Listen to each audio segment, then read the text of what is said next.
still loading. Oh, wait. That was my intro. You're live. All We're right, live. all right. Well, perfect. And We're that's a live wrap. now. Hello, world. How are you? Hi there. Hey, everybody. Hope you guys are all doing great. If not, as always, I hope it gets better for you. So, here with James, Fish Room Fever, and Chattanooga Ed, the one and only, and myself, LRB Aquatics. A man. Yeah, I guess The- I am a man. The green-watered wizard. definitely. Voodoo. But I guess we're going to talk about fish keeping myths today. Yeah, I think it's going to be fun. I kind of want to throw a disclaimer out there, though, for new fish keepers. If you've fallen victim to one of these myths, don't feel bad. We're not picking on you. We want to talk about these things to raise awareness so we can help people keep fish better and properly. Yeah, definitely all about learning and sharing our experiences with each other. That's what's 100%. great about this hobby is that we got a community like that to do this with. Absolutely. So what's on the... So I guess I want to throw this one out there first because you've got a lot of contrary experience to follow up on this. The myth that you have to have an air stone and an airline in every tank, guaranteed, 100%. False. Yeah. Yeah. So for It anybody, does help. It does. It does. And I won't say that it doesn't. And I personally do run air stones in mine for a lot of different reasons. Part of it is because my filtration is sponge filters. But it's not a requirement. You don't have to do it. And you've got how many tanks that you've been running without air in them for how long? So out of my 181 aquariums, that's not counting containers, I would say I probably got about at least 150 of them without an airline. Definitely. And it's mostly smaller fish, so you can get away with that with smaller fish. You get into bigger fish, you've got to have some kind of flow, some kind of filter just to push through their gills. Definitely. There are a lot of benefits to it. And again, I'm an air stone person, but it is a myth out there that it's a requirement. It's not necessarily a requirement. I do feel like it gives a lot of leeway for beginners to kind of be able to make when it some comes mistakes. to stocking, Yep. that's actually when it comes in real important. So if you get like a bunch of guppies, like a bunch of tetras, they don't really mind so much because they're not pulling up so much oxygen. But if you got some fish that have big lungs or big gills, then you're going to probably want an air stone or something. Well, and speaking on stocking your tank, I wanted to get my tank a little bit cleaner, so I went and I bought a Pleco to clean up the poop. That's one of those things we should do, right? Yeah, no, false. Yeah, no, Yeah, that's yeah. a false. That's a big false. That was sarcasm for anybody that didn't pick it up. That's a myth that we do see fairly often, and unfortunately, it's a lot of times the box stores that will kind of perpetuate that, you need to get a Pleco, particularly a common Pleco, to help keep your tank clean. Right, because it's considered a cleaner fish to some people, which, I mean, yeah, it can clean the windows to your tank. It's great at cleaning the windows to your tank. But as far as, like, to actually maintain your tank for you, it's not going to do the job for you. And if it's doing is eating poop, then it's not the best diet. Yeah, no, and people oftentimes forget that that's a catfish. It's an armored catfish. Yeah. So think in terms of how messy a catfish would be if you're adding that to the environment. It actually creates more poop than it eats. Yeah. I believe it. I totally believe that. But, can we go a little bit more about that? Oh, can I go a little bit more to the no air line? Yeah, Go for it, definitely, Ed. yeah. I've been doing it now for about a year. I have 65 tanks that I'm doing it with. Nice. Out of 75, so only halfway, maybe probably less. But I have noticed that the wild caught fish don't do. I have to give them air and maybe even water flow. Really? I've had lots of my mollies, wild caught mollies. Oh. As soon as one goes down, they all do. And so once I've been giving them air and flow, it's been going great.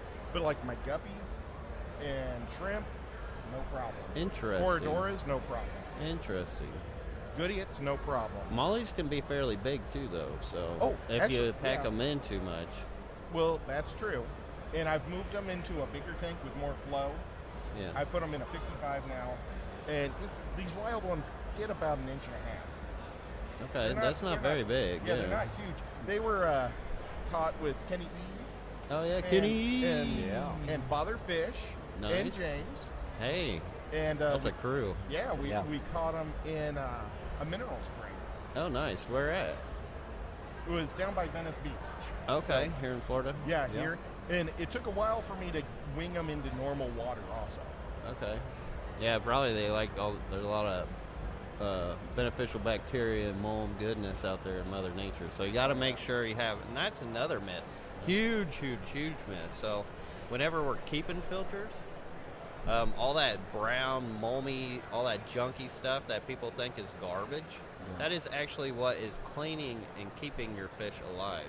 And it cleans your tanks for you. So as the water runs through all that moldy, mucky stuff, it pulls out toxins and all kinds of other stuff. So you want to keep that in your filter. You don't want to over clean your filter. That's why some recommend that when you do clean your filter to rinse them out in aquarium water.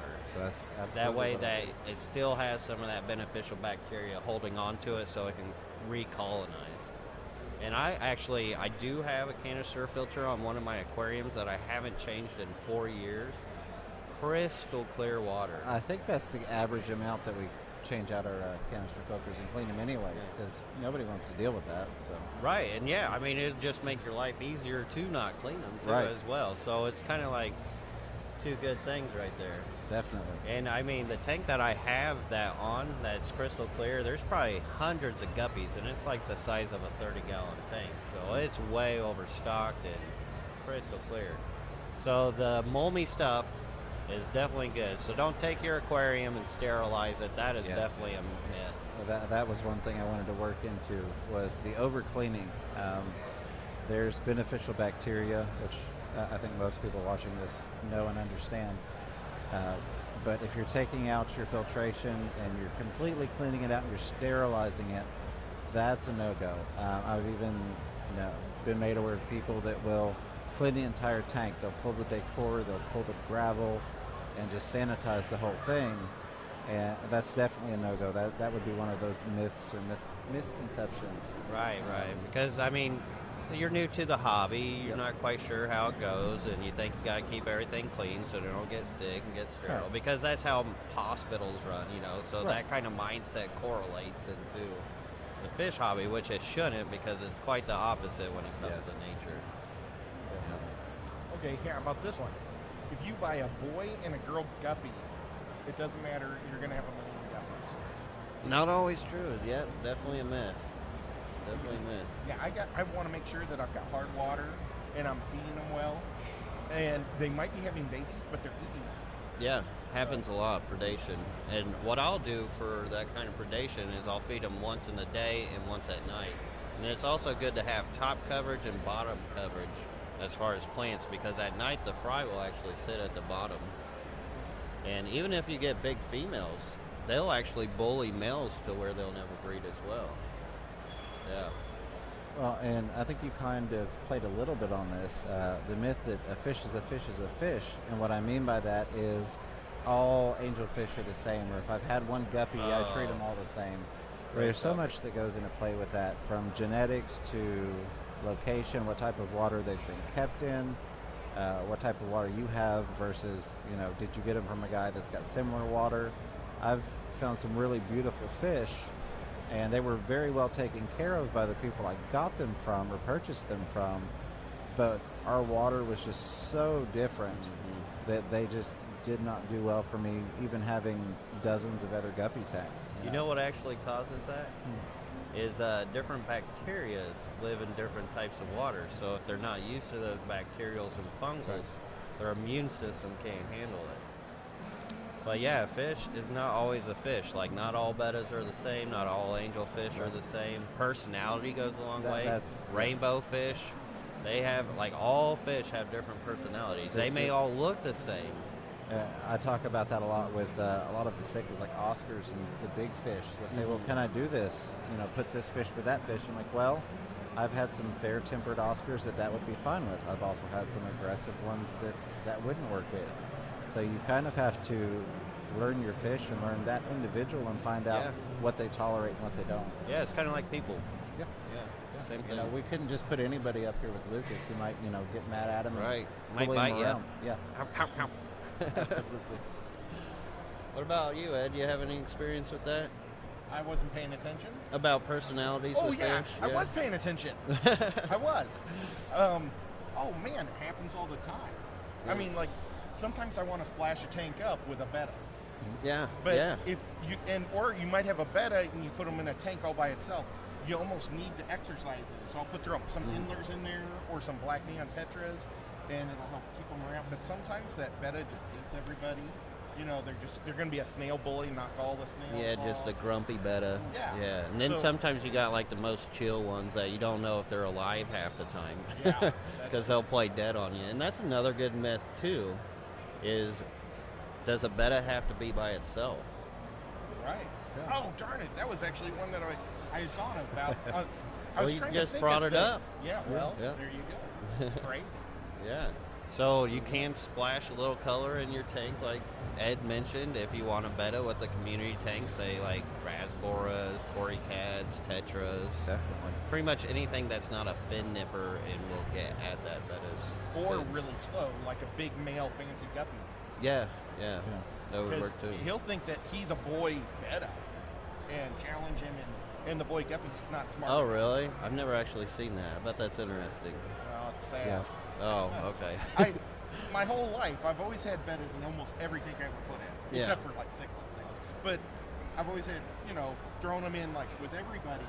And one time I threw them in with guppies, and I'm thinking they're like, oh, they're great.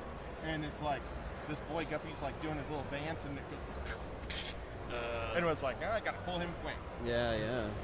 But that's a good reason to watch your fish and check out their personalities because they're not all the same. So very good. Absolutely. Very good point. So, Well, got any other myths here? How about myth? If you have plants, you don't have to do water changes. That's definitely not true. Actually, Yes. if anything, water changes are awesome for plants. So it reoxygenates the tank, adds more life to the plants. That's how you really get growth. Now you can get away with it without actually doing water changes. Like you'll get some Yeah. growth, but not like you would do with water changes. I actually don't do a whole lot of water changes because a lot of the tanks I have, if I were to do them, like I would have a whole jungle in my whole house to where it is right. pretty much grown in the carpet. So Yeah, absolutely. you can actually mediate plants and its growth with water changes. 100%. So, how about the good old snails are bad and they will eat all your plants? Yeah. No, snails definitely part of the ecosystem. Must have. And actually, if you have plants, like, I think it's pretty much key to have snails because they'll eat a lot of the decaying material that comes Right. from those plants. And that's why people think that they eat plants because they see them eating that dead leaves on the bottom or what may still be on the stem. Yeah. And it gets confused to, oh, they're eating all my plants. Yeah, they If go- you've got new growth, like plants are made to be eaten out in the wild. Okay. And the more that they're eaten, the better they actually grow because it's like landscaping. It's like if you trim a tree, if you let a tree just grow, it gets all stringy, it goes everywhere, it gets Right. huge.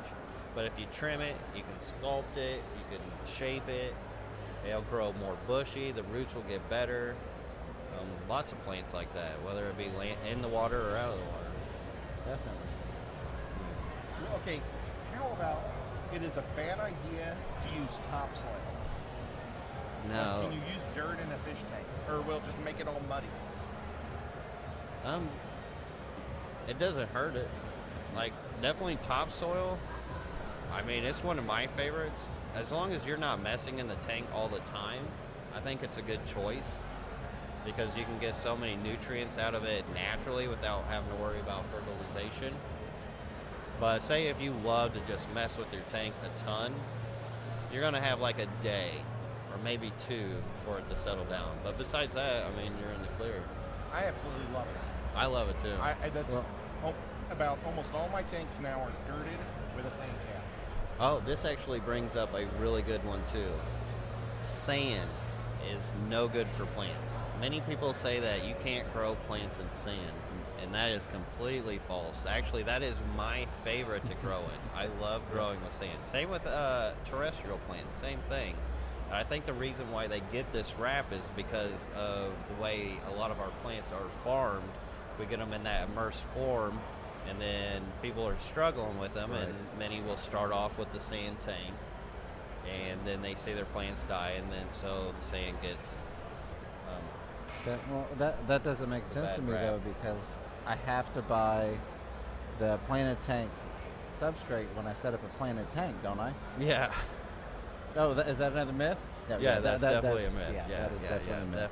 Definitely a myth. I've grown plants and everything from the dirted sand dirt out of your tanks. backyard. Yeah, gravel, just the cheap pea gravel from the Yeah, hardware store. pea gravel. I mean, you can do plants in just about anything as long as you're getting the proper nutrients in, and that's really where you have to look at it and decide, do I want to not deal with nutrients for the near future and go with an aquascaping soil, or do I want to do whatever gravel or substrate I like and add the specific nutrients? But if you're getting into the well-balanced aquarium like we all prefer to do, a lot of times the fish or whatever you've got in that environment is providing a lot of the nutrients that you need, and the water changes are providing minerals and things like that. And even the food that you put in the tank, has a lot of nutrients in it as well, which feeds the whole ecosystem. You got to think about that tank as a whole when it comes to that. And when they do sell like that planted substrate to people, especially when they're new, it can actually cause more problems than it can help, because if it's fighting their water, say you got some active substrate that's going to turn it softer, and you got harder water, and your fish or shrimp or whatever ain't used to it, it's going to cause fluctuations all the time as you do water changes, which creates instability. And anytime you got instability, you don't have balance. Well, I can't keep shrimp in my tanks because I have fish in them. That's also false. Yeah, I have many tanks with shrimp in them, with like rope fish, bettas, rainbow fish, and there's actually fish or shrimp colonized in there. Now it's tricky. Right. So, I mean, it's kind of borderline. Like, I wouldn't recommend it. So I feel like some of the keys are to having a good, if you've got a well-balanced aquarium, we're assuming you've got lots of plant cover and things of that nature. Yeah. And then also starting it out at a point where you have a decent-sized colony that's going to be able to keep pace with whatever's being eaten off. Of course, that doesn't work if you've got, like, an Oscar and cherry shrimp. That's one of the no-goes, I would say, unless you've got a really, really lush environment down on the substrate. But generally speaking, you can balance out a colony of shrimp well enough that even though some shrimplets get eaten off, they're sustainable and you'll continue to have shrimp in there. And you want to know the trick to that? I'm sure we'd love to. Go ahead. So when it comes to adding shrimp into like a fish tank that already has fish in it, the trick is to do it at night when they're sleeping. And then also add a rock pile. Yes. So if you got a rock pile in a corner with just multiple sizes of rocks, putting cracks and crevices in there so the shrimp can get in there, you dump them shrimp over that rock pile, and then they already have like a guarded area, so they can see out of their cave, they can sense things with their antennae, that if that Oscar did come towards them, they could go run and hide. So you can get away with it still, even if that Oscar's in there. Like you said, it's tricky. But it is tricky, but it's doable. Once you learn how to do it, right. Once you know the trick. Yeah, that's awesome. I love shrimp in all my guppy tanks because I mean, this guy's a shrimp dude. Yes. But I'm a guppy dude, but I want my shrimps to feed my baby guppies with the shrimplets. Yeah, create an ecosystem And I absolutely love it, and they help clean up. Yeah, I mean, they're super cleaners. Like food that the guppies couldn't get to, Or a guppy that you never see because it died behind some Java fern or something. The water they're awesome. I love them to death. So, and they eat themselves. Yeah. When they die. I guess do we want to see if we have any questions from the chat? I'm not used to not having the chat in front of me. I know you all are. Yeah. What about you guys in the audience? What are some myths you'd like to hear about, and maybe some tricks to maybe debunk them or to work on? We will destroy the myths. Yeah. Down with myths. You got anything there, Jason? Not for you. No, I'm kidding. Well, let me scroll through the chat here. Well, we could keep if you guys don't know that voice, that is the Primetime Aquatics voice from Big Jason time. Adams. It's the me. Now I'm coming back to the you. How about, and some of you might know this, maybe not, you can't keep Mbuna cichlids and peacock cichlids together. Ooh. That is not in my category. I had a whole lot of Mabunas kill each other just not too long ago. I gave them too many places to breed, and apparently I thought I was doing them a favor, and it was they were all happy with nothing in the tank, and then I added PVC to the tank so they could go in them, and it was like a war. It was on, and I ended up with one. There was like king of the hill. Yeah, so you thought you were building them a city, thought you were doing good, they got all this space, and then they just king of the hill, huh? That's crazy.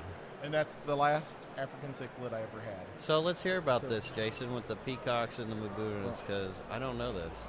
Well, I've done it. Yeah, a bunch of times. I mean, if you've got relatively chilled out Mbunas, like yellow labs, rusties, Psilocybe especially, they go with a lot of the Mbuna. Click number 4 when you do this. No, not on the sounder. Well, Full blamp. Oh, there he is. You got a camera over there. Look at that. Nice. I'm not really an expert like you are, Ed. This is my first time ever doing this, so I feel kind of cool. But anyway, this is your show. You can hear me and they can watch you. Here's another one. I don't know. I wasn't fully engaged in the first part of it, but so maybe you already covered this. When you're trying to figure out your stocking levels, 1 inch per gallon. Yeah, that's a good one. Yeah, definitely a myth for sure. Yeah. And I think a lot of us are starting to figure that out, especially with red-tailed catfish and pacus and common Plecos. And then you can. A better question is, and I'm genuinely curious about how the three of you think about this, because I don't have a good way to explain it. What is the proper? Do you have it, or is it just something that you've developed over time? But do you have like a framework for how many fish you can stock in a tank? So you really just got to think about bioload and waste. Exactly. Like, how much is that fish going to eat? How much is it going to waste? And I know sometimes if you're starting out, that can be kind of tricky to think about. But then you really just go off the size of what that fish is and what it's going to be later. If you'd have a constant water flow change, you could have a Brazilian fish. Yeah. You could. Like at fish stores, like if you go to a fish store, you think they're overstocked, but it's because they're constantly changing. Well, they're on a bigger water system to where that volume of water is all connected. So it doesn't get, some fish release those oils that can inhibit growth and stun them because it's all contained into one. But if it's one big system, then you can get away with that. But at the same time, you're not going to stick a red-tailed catfish in a 20-gallon tank because you have that water volume. You want to make it comfortable for them. You've got to think about your fish's comfortability. That's a huge, huge thing because that will play so many roles in the behaviors and the colors that you'll actually see from your fish. Definitely. And like with my fish room that I have, like hardly any filters and flow and stuff on there, they don't have to struggle with the filter. They don't have to struggle against flow. So you see these different behaviors come out of them because they're not constantly going out of current and this and that and other, because they have space, they feel comfortable. It makes a huge, huge difference. And that goes along with breeding as well. How about keeping fish outdoors? Is that like, can you keep, let's say cichlids, African cichlids outdoors? If you can keep them warm enough. They're a beautiful fish. Yeah. Is it as cool to look at them down as it is sideways? Like, you know, that's the thing. If it's outside, we're looking down. Yeah. But if we're looking at them sideways, it's a waste. Or, I mean, it depends on the fish. Yeah. Yeah, it definitely depends on the fish. There are some fish out there that actually look better from the top down. Yeah. Like rice fish, those platinum rice fish. Most rice fish, absolutely awesome from the top down. Yeah. Any of the steelhead guppies? Oh yeah, they're guppies. awesome. Oh yeah, the Dumbo-eared ones too. We do have a question. All From right. Aquatics. Hi guys, I've been thinking of adding shrimp to my discus aquariums. What's your thought and instructions for doing so? This was from Oddball Aquatics. HEPA. HEPA Aquatics. Okay, Hepa's been great today. Awesome. Thank you, Hepa, for being there all these streams today. So I did cover that earlier. The best thing to do if you do want to add shrimp into that tank is to put in a rock pile, like these size rocks, and then I put like that size rock. All kinds of, depends on your scape. But the more cracks and crevices that you can create for those shrimp to get into, it gives you a better chance. And the reason why I say different size rocks, because when it comes to aquascaping, it's good to get the gradual sizes to make it look more natural. But what you would want to do is you would want to add those shrimp into that tank at night when those fish are sleeping. and then the shrimp can actually go into the rocks and get away from the fish. I've got a question about that though, because your discus tank may be a little bit hotter. Is that a myth that they have to be in 84 degrees? That is a myth too. That's another myth. So maybe with some fish or some discus, it can be a problem if they're like babied too much and they had no idea of what a temp difference was. But if somebody's breeding them properly, they do have like a natural fluctuation like they would in nature. Yep. With the where they won't be so sensitive. But I kept discus for a long, long time at like 78, so you don't really need them to be too hot. And the shrimp, they don't breed out a lot at that hot temperature. They can. The thing is that their metabolism goes faster the hotter it is. So they do prefer like a lower 70s when it comes to really breeding. But I've seen them living in 100-degree water before. So they can live and they can still breed. So what about this age-old myth? The fish will only grow to the size of the tank that I put it in. That's definitely a myth. So, well, I kind of wanted to talk about the. Oh dang! I had brain fart. I ruined it. Sorry, folks. Yeah, I had a connection there, but it's gone. So, okay, so a fish growing to the size of the water in the tank. Once again, it comes to the oils. It depends on the fish. Some can release hormones and oils that keep it from actually growing out to that tank. But like, once again, to the red-tailed catfish, that thing will try to grow and bust through that tank. Yes. It's one of those fish that doesn't have that hormone and oil. Okay, this isn't really a myth, but how do you two guys feel about stores that sell arapaima and red-tailed fish? Should they be allowed to just be sold to everybody, or do they have to prove that they can house these fish? Honestly, what I think should be done in that kind of situation, it should be by order, and they should have a housing space for it. No, even if it is just like a grow-out tank. I mean, you can't really police that. Right. I know. But at the same time, don't hold like 100 red-tailed catfish or arapaimas at your store, Right. thinking that 100 people are going to buy them and have a pool to put them in. Sure. I think there's responsibility that's required on Yes. both ends of that transaction. And that's all comes with doing your homework. It does, and that kind of plays into, once again, not really a myth, but I guess a misconception. A lot of new fish store or new fish owners or people that are getting into the hobby, they'll go into a fish store and they'll buy fish not realizing that a lot of times they're getting really young fish that are not the size that they're going to be. Oh, yeah. So- Usually the fish that you're getting at the store, they're babies. Yep. Yep. Because they're trying to turn them and burn them as quick as they can. Yeah, so it goes back to, like you said, like we've all preached, do your research, because just because it's a cute little 3-inch catfish, and there are a lot of other fish besides the red tail, but I think that's one of the more popular ones we like to talk about because of the it's difference. Classic example. Yeah, do your research. Find out what's the full size of that fish when it's grown. What's the average? What kind of tank am I going to need? What type of dietary requirements is this thing going to have? So you don't end up with that cute little Oscar that you bought for your 10-gallon, and you don't know what to do with it. Right. I got a myth, or is it true, for James. It's crazy to have piranhas because they're so violent. Aha. So they are and they aren't. There are different subsets of piranhas. Some can be shoaled together, and some really are solitary fish. But I've many times kept piranhas with common plecos, and that's one of the few times that I will actually have a common pleco. And I've got video out there on the internet of the common plecos bullying the piranhas around. Oh, really? Yeah. That's wild. I haven't seen that. Yeah. So there are a lot of variables, and that's why I hate to give you a yes or no. If you're talking about a black piranha, we'll keep off the scientific names. If you're talking about a black piranha, that's keep it by itself. Keep your hands out of the tank. Those are a very, very aggressive one. Whereas I've bred red belly piranha before, amongst others, and had shoals of those, bred them out, have had plecos in there, had my hands in the tank hundreds and hundreds and hundreds of times, Eventually I got bit after I think 15 years in the hobby. Yeah, but that's- because you're trying to catch them and feed them at the same Yeah. time. Is that Which what was that's going? the thing is you can. So I've got quite a few videos of having my hand in the tank even while they were eating.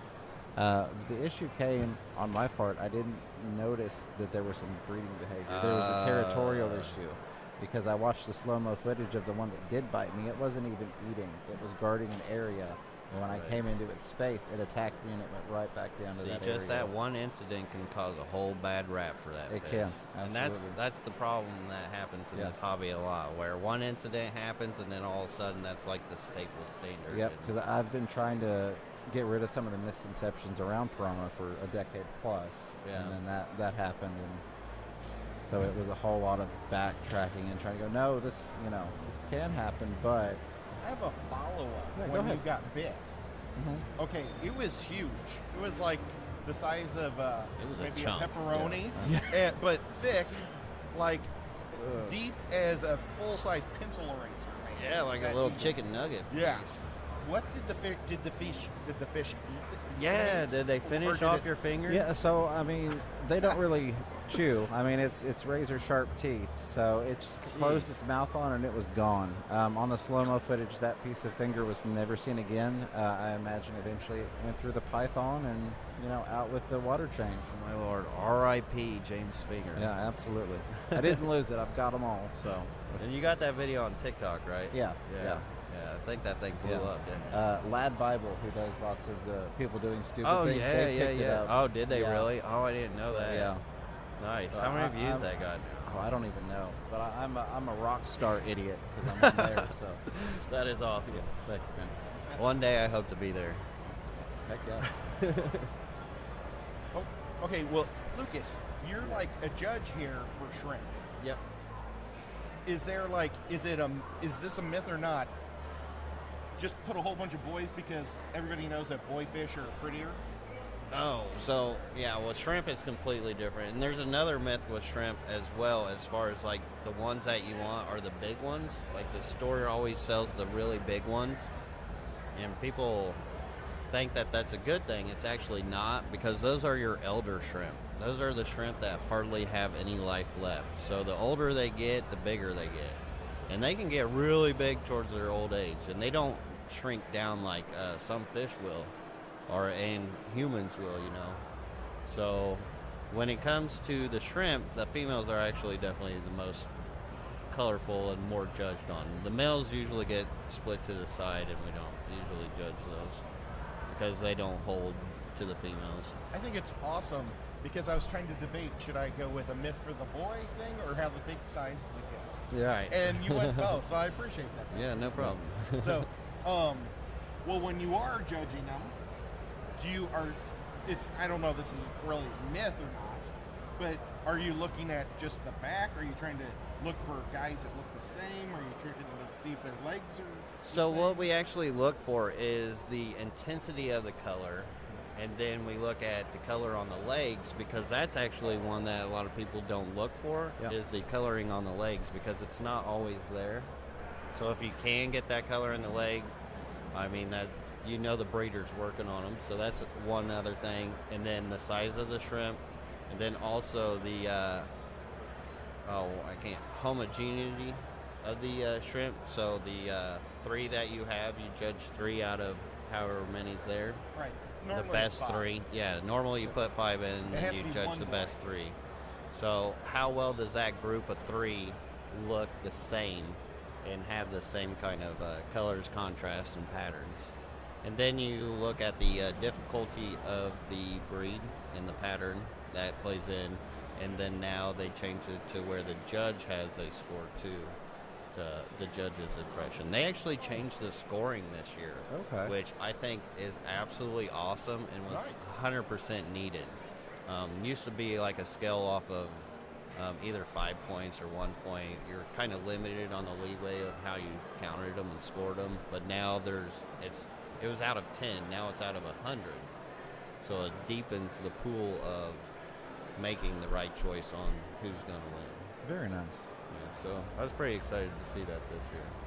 So here's something that, again, not necessarily a myth, but a misconception, I think, and I get asked about this a lot, even though I am not an aquascaper. I always like to clarify that.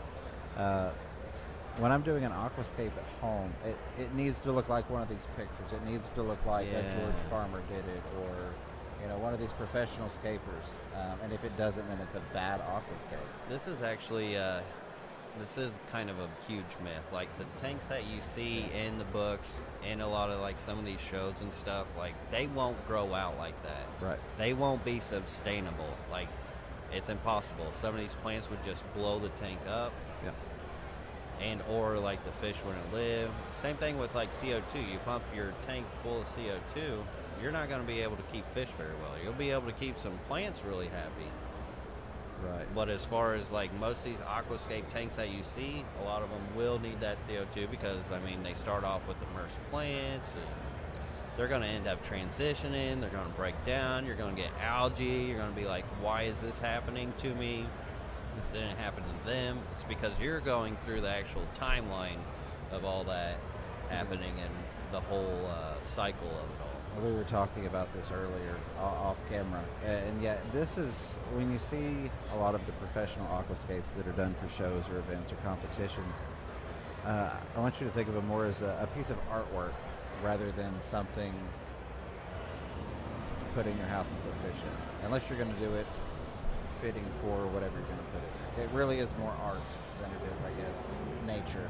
Yeah, I think either way you do it, tank's kind of art, unless it's just like a breeding tank. No, absolutely, absolutely. I always tell people the most important thing when you're doing one at the house is that you like it. Not that it looks like a picture out of a book. If you don't like it, but it looks like something that whoever did in a book, not a good scape in my opinion. And like half of these aquascapes that you do see, good luck catching a fish out of it. Yeah, yeah, no kidding. That's why I don't keep driftwood in any of my tanks anymore, because if you got to catch a fish out of it, boy, oh boy, that driftwood's coming out. So is that scape. You know what? Let's talk about fish or driftwood. Is it a myth or not? The only safe wood for the aquarium is wood that you have to buy at a fish store. Yeah, definitely false. I've grabbed so many pieces of wood out of the woods and used them. But you do got to be careful because if you get like a soft tissue wood that doesn't sink very well, even if you tie it down with a brick, as that breaks down, I've learned that is like one of the number one causes of BBA, the blackbeard algae. Yeah.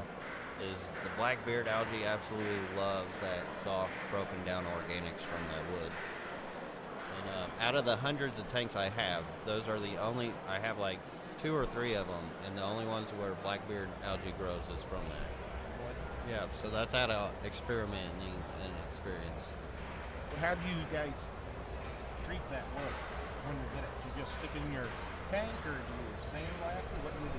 So honestly, I'll just, I like to leave mine out on the deck and let the sun clean it. So back in the day, we used to line our towels and clothes on the clothesline.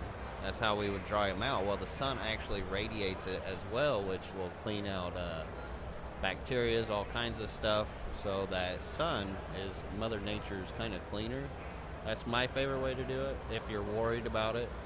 But half the time you could probably just stick it in there, to be honest. And if there is a worm in there or some kind of bugs, then you just fed your fish. So on the topic of algae, green hair algae is bad for your aquarium, right? Oh, definitely not. Actually, algae, a lot of people think algae is bad. If it wasn't for algae, a lot of us would be in serious, serious trouble because algae is Mother Nature's great equalizer. Yes.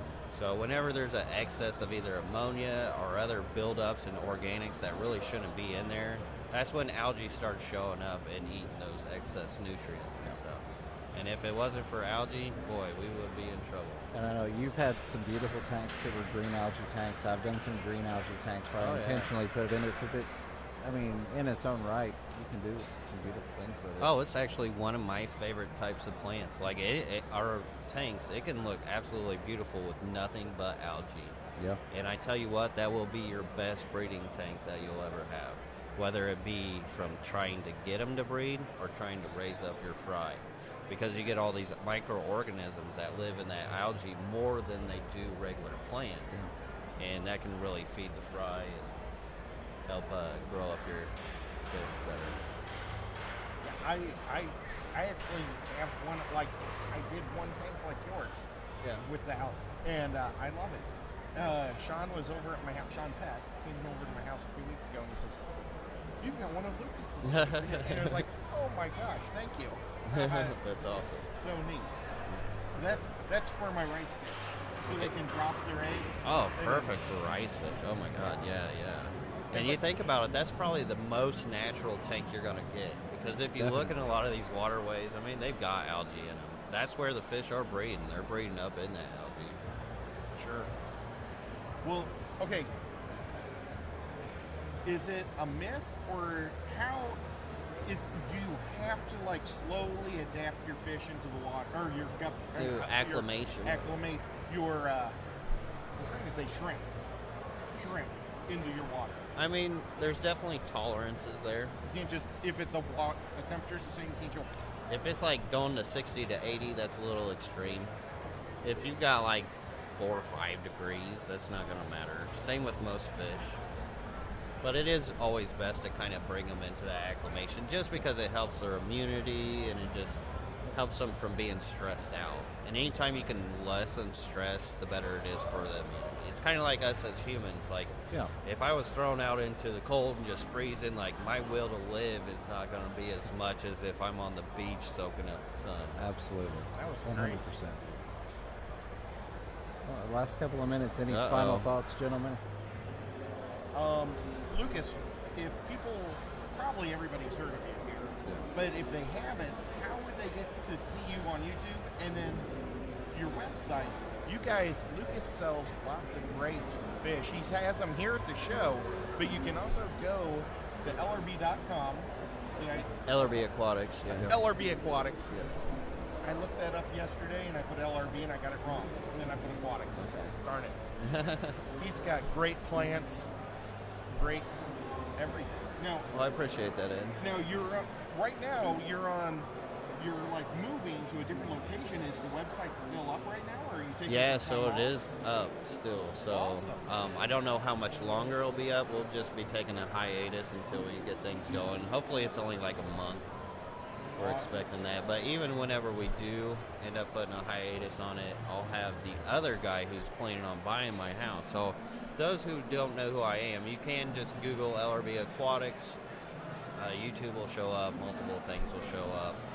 But I have this huge fish room and kind of set it a precedence here where I sold the whole fish house with all the tanks, everything. That's awesome. Plants, fish, all that. So the Are guy we that's allowed taken. to say who it is? I can't say who it is yet. Once we close and actually do that, I'll come out to the community, we'll tell everybody, and then we'll share it all together. And he's actually going to do a channel too, so we're going to be able to keep track of all of what happens to that and the whole excitement of the... I want to know if he can keep your carpets pristine like you do. Yeah, that's going to be the trick. White carpet in fish rooms. It's and crazy. it's beautiful. Yeah. I have like rubber wood floors, and I've got duckweed stuck on them. I would rather have that, to be honest. Well, because, I mean, like dealing with the pre-planned. white carpet, you got to definitely try different techniques when trying to keep that carpet clean. It's amazing. Well, ladies and gentlemen, Chattanooga Ed, check him out on YouTube. LRBAquatics.com, LRB Aquatics on YouTube, all the things. James from Fish Room Fever here. Again, YouTube, Instagram, all the things. Live from Aquashella, Orlando, 2022. It's been a great time. We appreciate you all watching. Hopefully you get to come out and see us tomorrow. Yeah, that'd be great. Come check out Lucas, see his booth. But until next time, we appreciate you guys. All right, take care, everybody.